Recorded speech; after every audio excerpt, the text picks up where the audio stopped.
కాంగ్రెస్ పాలనలో హనుమాన్ చాలీసా వినడం కూడా నేరంగా మారుతుందని ప్రధాని మోడీ విమర్శించారు. రాజస్థాన్లోని టోంక్ సవాయి మాధోపూర్లో జరిగిన బహిరంగ సభలో మాట్లాడిన మోడీ కర్ణాటక హనుమాన్ చాలీసా విన్నందుకు వ్యక్తిపై దాడి చేశారని ఆగ్రహం వ్యక్తం చేశారు.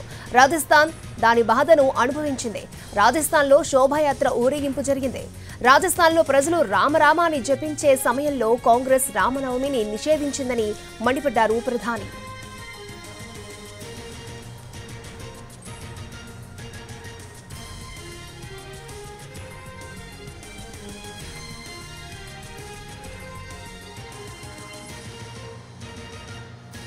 क्योंकि वो अपनी दुकान में बैठे बैठे हनुमान चालीसा सुन रहा था। ये कांग्रेस की कर्नाटका की सरकार का काम देखिए। अपनी छोटी सी दुकान में एक गरीब आदमी भक्ति भाव से प्रभु हनुमान जी का स्मरण करते हुए हनुमान चालीसा सुन रहा था, उसको लहू लहान कर दिया गया। आप कल्पना कर सकते हैं कांग्रेस के राज में हनुमान चालीसा सुनना भी गुनाह हो जाता है। जब उनके पार्टी, उनके सारे नेता प्रभु राम का मंदिर बने, प्रभु राम का प्राण प्रतिष्ठा का अवसर हो, मंदिर के लोग जाके रूबरू में आने के लिए निमंत्रण दे, सम्मान पूर्वक निमंत्रण दे और पब्लिकली उस निमंत्रण को ठुकरा दिया जाए तो उनके चेले चपाटे भी हनुमान चालीसा करने वालों को पीटेंगे कि नहीं पीटेंगे भाइयों।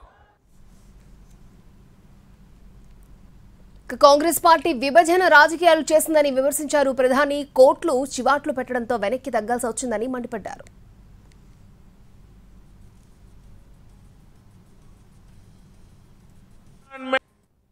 मुस्लिम रिजर्वेशन लागू करने की कोशिश की, लेकिन कानूनी अड़चनों की वजह से सुप्रीम कोर्ट की जागरूकता के कारण वो अपने मंसूबा जो लेके चले थे वो पूरे नहीं कर पाए। दलितों, पिछड़ों के आरक्षण को, आदिवासियों के आरक्षण को कम करके वो इसे मुसलमानों को नहीं बांटेंगे। जरा वह देश की जनता को वादा करो। कांग्रेसी जहां भी आए, आपको मोहल्ले में आ जाए, आपके घर में मिलने आ जाए, जरा खड़े रख करके पूछो, कर्नाटका, आंध्र जैसे राज्यों में इन्होंने आरक्षण को मजहब के आधार पर बांटने का खेल क्यों शुरू किया था।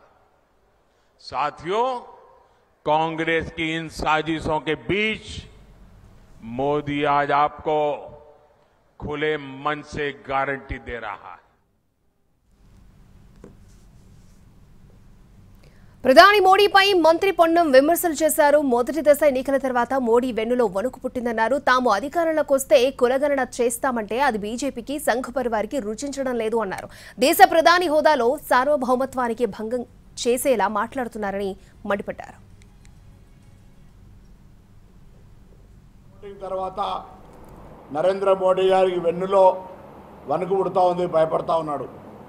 లేనట్టయితే 10 సంవత్సరాల భారతీయ జనతా పార్టీ ఏం చేసిందో చెప్పుకునేటువంటి పరిస్థితిలో లేడు. ఆంచి న్యాయ పేరు మీద కార్యక్రమం తీసుకున్నప్పుడు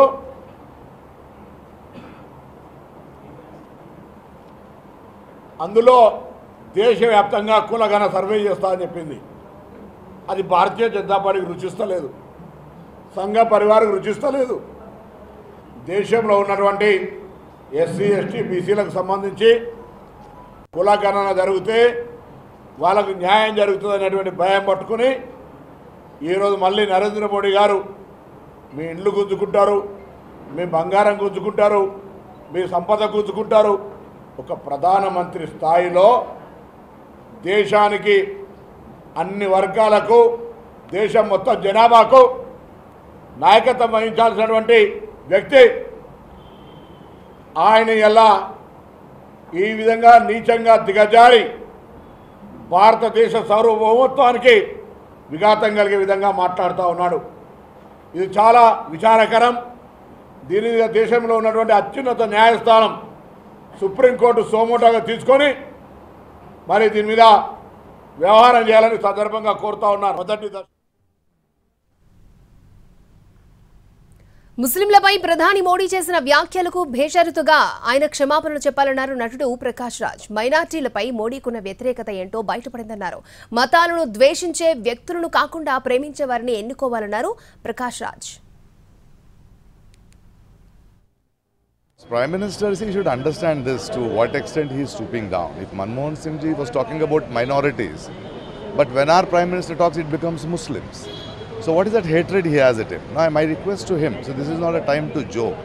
We have to be very serious. This is a parliamentary elections and we can't have a leader like that who hates a community. India is not known for that. And I think he has to say sorry to this people.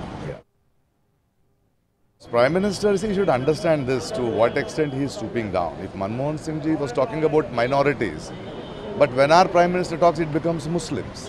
So what is that hatred he has at him? Now, my request to him.